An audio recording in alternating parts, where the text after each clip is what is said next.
When LionsForge first started, the focus is on producing digital fabrication tools. So 80% of Singaporeans live in HDB. You can't really use a bench drill or saw in that kind of environment. The big objective really is to empower Singaporeans to innovate in a very cost-effective manner, to create products, experiments, and then even if they want to go to some level of small volume production, they can still do it.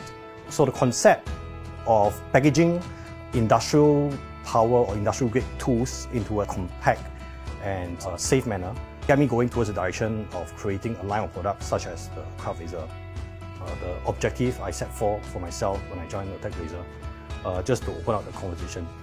If indeed that LionsForge managed to win the 2021 Techblazer, the takeaway from there would have been a pat on the back only. You said that, so I'm not alone on this journey.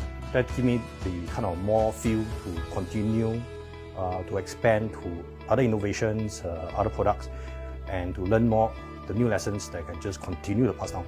My advice, as always, to folks who want to come out and start something, if you are doing something that really touch you to the core, no matter what kind of challenge, you will still do it.